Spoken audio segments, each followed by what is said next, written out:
그 기사에 간혹가다 나오는 내용들인데요. 인도에서 성폭행 자주 일어나잖아요. 그렇죠. 먼저 번에도 달리는 버스에서 또 이렇게 그런 일들이 벌어졌다 그러고요. 또 그렇게 성폭행을 한 후에, 또 목숨까지 빼앗는 그런 경우들이 굉장히 많다 그래요. 근데 그런 일들이 많이 이제 일어나는 그런 이유 중에 하나가 그 카스트 제도라고, 거기는 신분이 이렇게 나눠져 있습니다. 지금 법적으로는 나눠져 있지는 않아요. 법적으로는 효력이 없지만 그 카스트 제도 예전에 그 시행됐던 그 모습이 아직도 남아 있어서요. 그 하층에 있는 사람들이 사람 대접을 받지 못하고 살아가죠. 그 카스트 제도의 내용을 한번 찾아봤어요. 그랬더니 이렇게 써 있어요. 제가 한번 쭉 읽어볼게요. 세계의 수많은 전 근대 사회에서 나타났던 문화, 사회적 현상으로 일정한 신분, 계층, 집단의 지위를 자손 대대로 세습하도록 하는 제도이다. 신분의 분류는 주로 집단의 경제력, 정치력, 권력, 사회 및 문화에 기인되어 이루어진다. 카스트 제도에서 특별한 정변이 일어나거나 개인적 능력이 매우 우수한 사례 등의 예외가 일어나지 않는 한 계층 이동은 거의 불가능에 가까웠다. 일부 국가에는 아직도 카스트의 풍습이 남아있고 주로 인도인들이 카스트로 인하여 차별받고 있다. 이렇게 써 있어요. 근데 이제 어떻게 나뉘냐면, 인도의 카스트 제도는 어떻게 나뉘냐면 이렇게 나뉘어요. 맨 위에가 브라만이에요.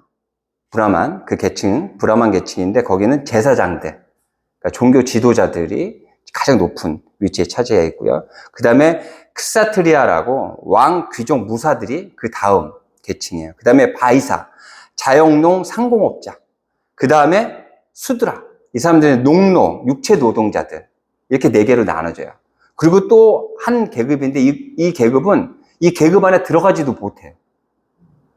그러니까 과외로 취급받는 그런 계급이에요. 불가촉 천민이야. 불가촉 천민. 그래서 이 말의 그 뜻을 보면 이들은 부종 타는 자, 닿으면 안 되는 자로 취급받으면서 살아가요. 그러니까 그 하층에 있는 사람들을 인간으로서 보는 게 아니죠. 사람 대접을 하지 않아요. 그렇게 성폭행을 해도 죄책감을 갖지 않아요. 그래서 그런 일들이 비일비재 일어나고 있는 거죠. 그렇다면 카스트 제도는 어떻게 만들어진 걸까요? 처음에는 이런 의도로 만들어진 게 아니래요. 이렇게 카스트 제도가 이제 만들어졌는데 이게 상층, 하층이 이렇게 상하층이 이렇게 차이가 나게 된 그 이유가 맨 위에 있는 그 브라만에 있는 그 종교 지도자들 있죠? 그들이 이렇게 만든 거래요. 그러니까 자신들은 그 하나님께 예배하고 제물을 드리는 사람들이기 때문에 깨끗하다. 그리고 하층에 있는 사람들은 더럽다. 그런 식으로 그 계층을 그렇게 나눈 거예요. 왜 나눴겠어요? 자자 대대손손 자신들이 많이 누리고 살아가기 위해서 그랬겠죠. 자신들의 욕심을 위해서. 그래서 그들이 뭐라 그러냐? 더러운 너희들은 겐지스강에 가서 씻어야 돼. 왜? 그곳은 성스러운 곳이래요. 인도는 거의 그 농업이 굉장히 주로 많이 했잖아요. 그곳에 물을 대는 곳이었기 때문에 성스러운 곳, 히말라야에서 내려오는 그 물이 성스러운 물이라고. 그래서 겐지스강, 그 강을 성스러운 곳이라고 불러요. 그래서 그곳에 가서 목욕을 하면 깨끗해진다 그래요. 제사함을 받는다 그래요. 그래서 인도 사람들은 그 TV에 보면 우리나라 사람들, 여행하는 사람들도 그곳에 가서 목욕하는 것들 봤죠. 근데 그곳에서 가서 그 물속에 들어가서 씻고 나오면 죄가 사해진다는 거예요. 근데 씻을 때 그냥 씻는 게 아니고 샴푸도 쓰고 비누도 써요. 그 물이 더러워지겠죠. 그리고 또 장례를 그곳에서 치릅니다. 그래서 거기서 사람들을 화장해요. 그 물이 더러워지죠. 그곳은 성스러운 곳이 아니라 제가 봤을 땐 좀 미안한 얘기지만 더러운 곳이에요. 그래서 그곳에 가가지고 제사함을 받으려고 시술로 들어갔다가 피부병에 걸리고 각종 병에 걸리게 된다는 거예요. 좀 우습죠. 참 우스운데 이런 모습이 하나님을 믿는 우리 신앙 공동체 안에도 있다는 거예요. 오늘 말씀에 나와 있잖아요. 제가 1절부터 한번 쭉 읽어볼게요. 내 형제들아, 영광의 주, 곧 우리 주 예수 그리스도에 대한 믿음을 너희가 믿음을 가졌어요. 그러니 차별하면 안 돼. 사람을 차별해서 대하면 안 된다고 지금 이야기해. 그런데 그렇지 않은 거죠. 2절, 만일 너희 회당에 금가락지를 끼고 아름다운 옷을 입은 사람이 들어오고 또 남루한 옷을 입은 가난한 사람이 이제 두 부류의 사람이 들어와요. 한 사람은 좋은 차, 좋은 집에 사는 사람이 들어오고요. 한 사람은 거기 날가 떨어져가지고 이제 차가 달달달달. 제가 타고 다니는 경차 타고 지금 들어오고 있는 거예요. 근데 3절, 너희가 아름다운 옷을 입은 자를 눈여겨보고 말하되 여기 좋은 자리에 앉으소서 하고 또 가난한 자에게 말하되 너는 거기 서 있든지 내 발등상 아래에 앉으라 하면 너희끼리 서로 차별하며 악한 생각으로 판단한 자가 되는 것이 아니냐. 악한 마음으로 그렇게 하는 게 아니냐 라고 이야기해요. 성전 안에 들어오는, 신앙 공동체 안에 들어오는 사람의 외모를 보고 판단하고 대우가 다르다라는 거예요. 제가 이제 그 일을 배울 때 많은 사람을 만났어요. 정말 많은 사람들을 만났는데 간혹가다 이런 사람들이 있어요. 물어보지도 않았는데 이런 얘기를 합니다. 나는 지난 한 달 동안 35일 일했어. 그래서 저는 처음에 아니 31일까지밖에 없는데 무슨 35일을 어떻게 일해? 무슨 일이야? 어떤 일이야? 알고 봤더니 야간 있죠, 야간.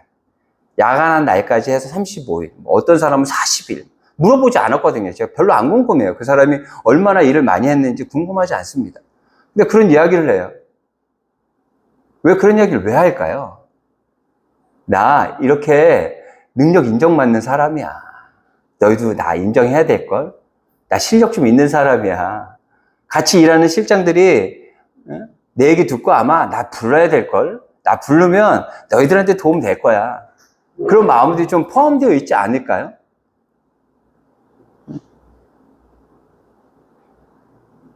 제가 예전에 저희 그 부모님이 사시는 그 집이 이제 그 다세대 주택이에요. 1층, 2층, 3층 이렇게 돼 있습니다. 그래서 1층은 두 개로 나눠졌어요. 그래서 그때 그 전세가 2천만 원이라고 제가 알고 있어요. 그때.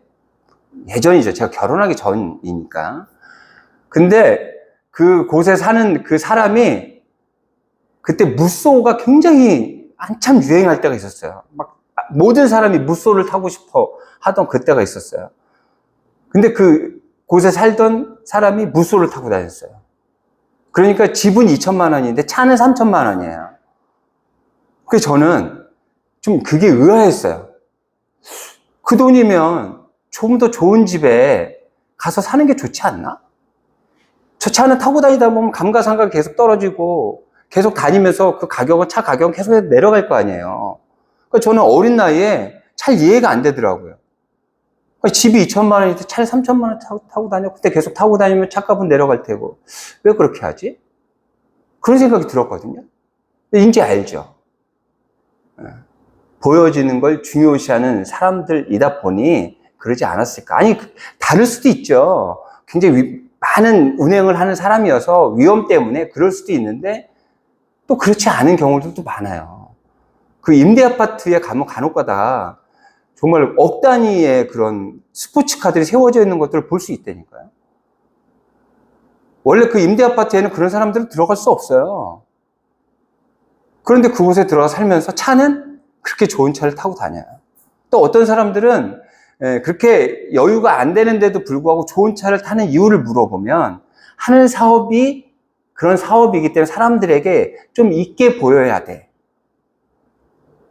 그래서 이런 차를 탈 수밖에 없어 라고 이야기하는 경우들도 있어요. 그러니까 우리가 겉으로 보여지는 게 다가 아니라는 거죠. 그 안에 숨겨져 있는 것들이 굉장히 많이 있는 거예요. 두 부류의 사람이 들어오는데 대하는 게 달라요. 그날따라 그 사람이 좀 이렇게 잘 사는 사람처럼 보인 사람한테 좀 더 잘해주고 싶었나 보지가 아니라 그 마음속에 뭐 어떤 마음이 있다 그래요? 다른 악한 마음을 품고 있기 때문에 그렇게 대했다라고 지금 이야기하고 있어요. 우리 다른 사람들에게 어떤 행동을 하고 말을 하고 할 때 그 안에 다른 의도를 가지고 이야기하는 경우들이 있어요. 자기도 모르게 자기를 더 커 보이게 하려고 하는 그런 마음들이 있단 말이에요. 그런 모습을 가지고 야고보는 이야기하고 있는 거예요. 그래서는 안 된다라고 이야기하면서 이제 6절부터 제가 한번 읽어볼게요. 너희는 도리어 가난한 자를 업신 여겼도다. 부자는 너희를 억압하며 법정으로 끌고 가지 아니하느냐. 그들은 너희에게 대하여 일컫는 바 그 아름다운 이름을 비방하지 아니하느냐. 이렇게 얘기해요. 너희가 다른 마음을 품고 그 사람들에게 잘해줬지, 그 사람들의 어떤 떡고물이라도 떨어질까 봐 그 사람들에게 잘 대해줬잖아. 그래서 그 부자, 그 사람들에게 너희가 도움 받을 수 있을 것 같아? 아니, 그 사람들이 어떤 사람들이냐면 이런 사람들이야.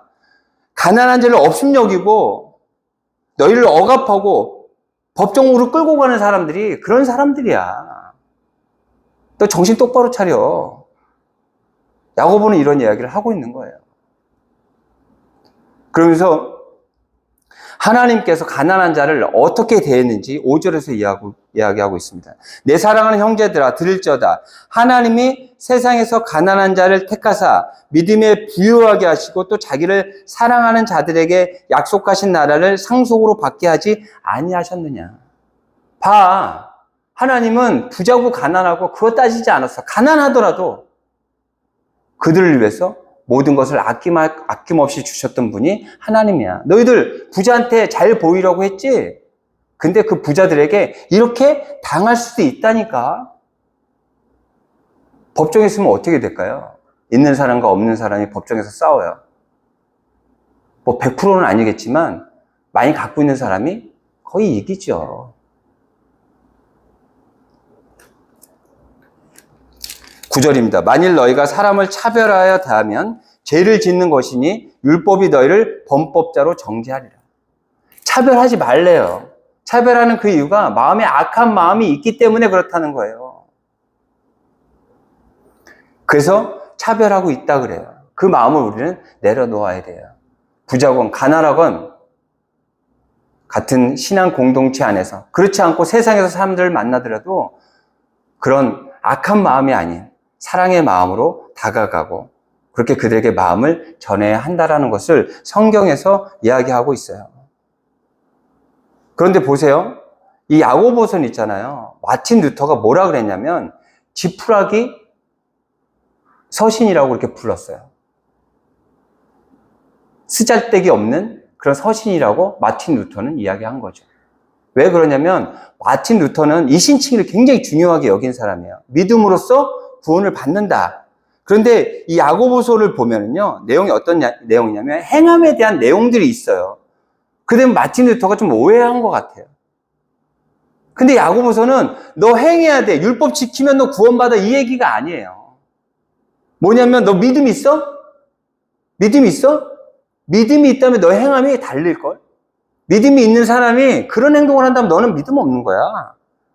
믿음이 있는 사람은 그 삶의 모습이 달라야 돼. 다를 수밖에 없는 거야. 라는 것을 지금 이야기하고 있어요. 그러니까 결국 야고보서는 그 행함을 중요시하면서 무엇을 중요하게 여겨요? 믿음에 대한 걸 이야기하고 있는 거야, 결국은. 너희가 믿음이 있다면 삶의 모습이 달라야 돼. 예전과 달라야 돼. 다른 모습이어야 돼. 만약에 그렇지 않다면 삶의 모습으로 다른 사람과 구별되지 않는 다른 모습과 비슷한 그런 삶을 살아가고 있다면 네가 입으로 이야기하는 믿음은 네 마음속에 없는 거야. 라는 것을 야고보서는 지금 이야기하고 있어요. 어때요, 여러분? 그렇지 않아요? 나는 하나님을 믿는 믿음의 사람이야. 라고 우리는 그렇게 고백해요. 근데 어떤 때 나의 어떤 삶의 모습, 행동 하나를 보면서 어떤 때 이런 생각 듭니다. 나한테 정말 믿음이 있는 걸까? 내가 왜 이런 행동을 하지? 하는 그런 의문이 생기기도 해요. 그 믿음이라는 것이 한결같지 않기 때문이겠죠. 믿음이 강할 때도 있고요. 믿음이 좀 옅어져서 좀 약하게 됐을 때도 있겠죠. 그러다 보니 삶 안에 그런 모습들도 드러날 수 있어요. 그러면서 우리는 삶 안에 모습을 보며 나의 마음속에 있는 그 믿음이 얼마만큼인지 다시 한번 체크해보는 우리가 되어야 돼요. 그렇다면 어떤 믿음을 가져야 되냐? 어떤 믿음을 가져야 되냐? 그 제가 먼저 번에 얘기했던 예수 믿으면 행복해질까라는 책, 그 책을 이철환 씨가 썼는데요. 먼저 번에 얘기한 것처럼 이철환 씨는 그 일명과 자격증 때문에 거의 일상생활을 못했대요. 정말 어떻게 보면 굉장히 재능이 있는 그런 분인데 굉장히 불우하게 인생을 사는 거죠, 지금은 어떠신지 잘 모르겠어요. 근데 그 이명과 그 어지럼증이 어느 정도냐면 그 이명 때문에 그 귀에서 하루 종일 24시간 동안 세게 가는 소리 있잖아요. 그 소리가 계속 들린다. 얼마나 고통스럽겠어요. 그리고 어지러워가지고 제대로 일어날 수가 없어요. 걸을 수가 없대요. 그거 어떻게 해요? 걸어야 될 거 아니에요. 그래서 이제 운동을 계속 했답니다. 그래서 운동을 조금씩 하다 보니까 조금 더 긴 시간을 이렇게 걸어갈 수 있는, 좀 더 사람들을 만나러 나아갈 수 있는 그런 시간들이 됐다는 거예요. 그런데 그냥은 못 나가는 거예요. 그냥 나갈 수가 없어요. 그러다 보니 등산 스틱을 들고 양손에 들고 가야 되는 거예요. 어지러우니까. 또 괜찮다가 또 언제 어지러울지 모르니까 그 등산 스틱을 들고 가는 거예요. 그래서 1년 12달 등산화를 신고 다닌대요. 일반 신발을 신고 등산 스틱 짚고 다니는 사람들이 이상하게 보일 거 아니에요. 그래서 1년 12달 등산화를 신고 등산 스틱을 짚고 다니는. 근데 한날은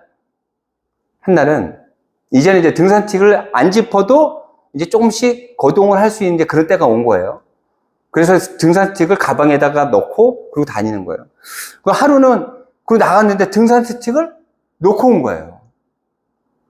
근데 이제 신호등 건널목을 이제 건너야 돼요. 못 건너겠더래요. 가다가 어지러워 쓰러지면 어떻게 하지? 그 두려움 때문에. 이해가 돼요? 아유, 저기 못 가? 아이, 그럴 리가. 뭐 좀 어지럽다 그래서 저길 못 가겠어. 그렇게 생각 드세요? 저는 이해돼요. 제가 아파서 5분 이상 걷지 못했잖아요. 여기 앞이 제가 가려고 하는 목적지인데 그 앞에까지 갈 수가 없어요. 못 가겠더라니까. 아파갖고 도저히 움직일 수가 없어요. 앉았다가 쉬었다 가야 돼요. 이분의 그 책을 보면서 너무 공감이 되는 거예요. 바로 이 건널목이 신호등 건널목 하나 건너는데 그게 두려워서 거의 뭐 신호가 10번 이상 바뀔 때까지 땀을 질질 흘리면서 가지를 못했다는 거예요. 근데 저는 이해가 돼요. 가방에 등산 스틱이 없어서. 그리고 비 오는 날이 좋대요. 왜 그러냐면 그날은 스틱 안 가져가도 된대요. 우산이 있으니까. 우산으로 짚으면 되니까. 근데 만약에 이분이 그날 나갔는데 배낭에 등산 스틱이 있었어요. 그러면 건널 수 있었겠죠. 그 등산 스틱에 대한 그 믿음이 엄청나죠. 등산 스틱이 나한테 있어. 어떤 어지러움이 나한테 오더라도 나는 이 길을 갈 수 있어. 하는 그 믿음이 있는 거예요. 이런 믿음이 있어야 되는 거예요. 하나님께서 나와 함께 하셔. 내 지금 현실이, 상황이 어렵지만 분명히 하나님이 나와 함께 하시기 때문에 나는 이것을 이겨낼 수 있어. 이 믿음이 있어야 된다니까요. 이 믿음이 있어야 우리 삶 안에서 믿음의 모습을 드러낼 수 있는 거예요. 세상의 기준이 아니라 하나님의 기준으로 삶을 살아낼 수 있는 거예요. 이처럼 그 작가가 배낭에 등산스틱 2개가 들어있어. 그래, 난 걱정 없어. 이것처럼 하나님이 나와 함께하고 계셔. 나 걱정 없다니까. 지금 상황이 힘들고 어려워도 분명히 이겨낼 수 있어. 하는 이 믿음이 어떤 믿음이냐면 오늘 말씀의 제목처럼 참 믿음이에요. 이 참 믿음이 우리에게 있어야 돼요. 그렇게 될 때 우리는 삶 안에서 야고보가 이야기하는 것처럼 믿는 사람의 모습으로 살아갈 수 있는 거예요. 겉모습을 보고 사람을 판단하는 그런 것이 아니라 하나님께서 말씀하신 그 계명을 지켜내는, 나를 사랑하듯이 이웃을 사랑할 수 있는 그런 믿음의 사람이 되는 거예요. 8절 다시 한번 읽어볼게요. 너희가 만일 성경에 기록된 대로 내 이웃 사랑하기를 내 몸과 같이 하라 하신 최고의 법을 지키면 잘하는 것이거니와. 최고의 법이 뭐예요? 하나님을 사랑하고 이웃을 사랑하는데 그냥 좀 사랑해.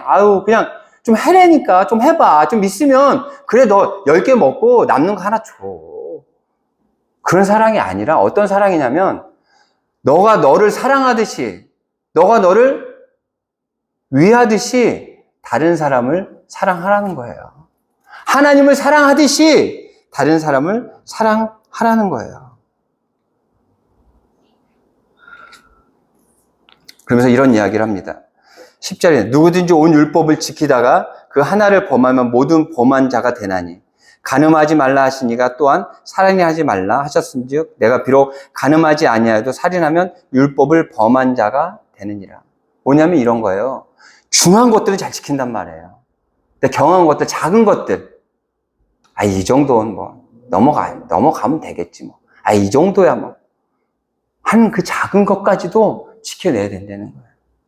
내가 이것을 지켰다고 해서 다른 것을 지키지 못했다고 한다면 그 모든 것들이 무용지물이라는 거예요. 그래서 믿음을 지키는 것이 어려워요. 하나님과 어느 정도에서 협상이 되는 게 아니에요. 지켜내야 돼요. 어떻게든지 살아내야 돼. 좀 경한 거니까 하나님 이 정도는 좀 봐주세요. 그냥 좀 넘어가 주세요. 이 정도인데 뭘 이걸 가지고. 아니요. 그것까지도 하나님께서는 지켜보고 계신다는 것을 이야기하는 거예요. 다른 중요한 것들 다 지켜도 그 경한 것, 사람 바라볼 때 세상 중심으로 내 욕심대로 바라본다면 그것도 분명히 악한 것이고 죄로 인정이 되고 다른 것들을 지켰다고 해서 그것들이 무마되는 것이 아니라 그것 때문에 심판을 받게 된다라는 것을 이야기하는 거예요. 12절 너희는 자유의 율법대로 심판받을 자처럼 말도 하고 행하기도 하라. 믿는 자처럼 말도 하고 행하기도 하라는 거예요. 말과 행함을 통해서 믿는 사람의 모습을 드러내고 그로 인해서 다른 사람들에게 영향을 끼쳐야 한다는 거예요. 13절 긍휼히 행하지 아니하는 자에게는 긍휼 없는 심판이 있으리라. 긍휼은 심판을 이기고 자랑하느니라. 예수님께서 우리를 위해서 죽으셨잖아요. 예수님께서 죽으셔서 정말 많은 사람들이 구원함을 얻었어요. 그럼 나에게 주신 예수님의 사랑은 얼만큼일까요? 그 영향력은 얼마예요? 진짜 뭐 예수님 그 이후에 몇 명이겠어요? 몇 명이 구원함을 얻었겠어요? 억 단위로 조 단위, 경 단위로 해결이 되겠어요? 그럼 이렇게 얘기하면 될까요? 0.00000000001 정도 나는 영향을 받았겠지. 아니요. 예수님의 그 죽음 그 자체가 저 하나를 살린 거예요. 또 그리고 여러분 한 분을 살린 거예요. 그리고 또 한 분을 살린 거예요. 왜요? 예수님께서 우리를 향하신 긍휼함이 있었기 때문에 가능한 거죠. 그리고 예수님께서는 이 땅에서 모든 것들을 다 쏟아 부어내시고 그 희생을 통해서 우리에게 구원함을 남겨주신 거예요. 여러분들은 이제 앞으로 우리는 한계가 있잖아요. 앞으로 몇 년을 더 살지 이렇게 잘 살아가다가 어느 날 갑자기 잠에서 깨어나지 못하는 그런 날이 올 수도 있고요. 또 우리가 생각했던 것보다 더 짧은 또 생각보다 더 긴 인생을 살아갈 수도 있어요. 하지만 결국엔 한계 있는 인생을 살아요. 그렇다면 여러분들은 이 땅에 뭘 남기고 가실 거예요? 먼저 번에 기사를 봤더니 진짜 멋진 기사 하나가 나왔더라고요. 정말 대단한 걸 남기고 온 사람들이 있어요. 유명한 휴양지에 가서 물속에 있는 산호 있죠? 거기다가 자기 이름을 새기고 온 사람들이 있어요. 근데 그 사람들이요, 한국 사람들이에요. 그래서 그곳에 한국 사람들 접근 금지가 내려졌다라는 것 같아요. 이게 무슨 창피입니까? 그 바닷속에 있는 산호에까지 들어가 산호에다가 그 이름을 왜 새기고 와요? 여러분들 뭘 남기고 가실 거예요? 저는 저희 아들들이 자랑스럽습니다. 없는 중에 어려운 중에 양육했지만 나름대로 목표들을 가지고 그리고 하나씩 잘 이루어가는 우리 자녀들을 보면서 자랑스러워요. 그래서 이렇게 자녀들 얘기 나오고 이러면 일부러 얘기하는 건 아니지만 이제 물어보잖아요. 이제 자녀가 어떻게 되냐, 나이가 어떻게 되냐. 일단 제 나이를 작게 보니까 자기가 그러니까 제가 이제 우리 아들들이 이제 뭐 손녀가 있다 그러면 사람이 막 놀라기 시작하는 거죠. 그럼 뭐 큰아들은 뭐 하냐, 작은 아들은 뭐 이렇게 물어본단 말이에요. 그럼 이렇게 뭐 얘기를 하죠. 그래서 이제 다 자립하고 자기들 이제 갈 길 가고 있다. 굉장히 뭐 자랑스럽게 그렇게 얘기를 했었는데 오늘 말씀을 준비하면서 하나님 앞에 굉장히 좀 죄송한 그런 마음이 들어요. 제가 우리 자식들에게 남길 게 뭘까? 무엇을 유산으로 남겨야 될까?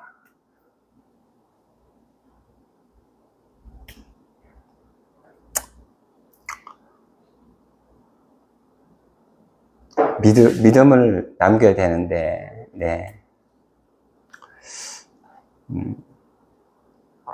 앞으로 또 시간이 있고 또 많은 기회가 있을 거라고 믿습니다. 더 많이 기도하고 하나님에게 또 매달리고 또 자녀들에게 믿음의 삶의 모습을 보이고 그래서 우리 자녀들이 하나님이 살아계심을 꼭 믿는 믿음의 삶으로 이렇게 살아갈 수 있도록 그 믿음을 유산으로 남겨야겠다 이런 생각을 했습니다. 여러분들도 그랬으면 좋겠어요. 우리가 유산을 남기면 자식들이 싸운대요. 근데 우리 권사님은 걱정 없으시네요. 자식이 하나니까 싸울 일은 없네요. 그건 다행이지만 그것보다 우리가 남겨야 될 건 신앙을, 믿음을 유산으로 남겨야 되지 않을까. 우리 예수님께서 이 땅에 오셔서 모든 거 다 쏟아내시고 구원을 우리에게 남기고 가신 것처럼 우리도 이 땅에 우리 자녀들에게, 아니 내 주위에 있는 많은 사람들에게 믿음과 신앙을 유산으로 남겨줘야 되지 않을까 하는 생각을 해봤습니다. 그렇게 살아내시는, 그렇게 살아가시는, 그래서 여러분들 주위에 모든 사람들이 하나님을 믿고 함께 기도하고 함께 찬양하는 그런 날들을 보내시는 여러분들이 되시기를 바랍니다. 아멘.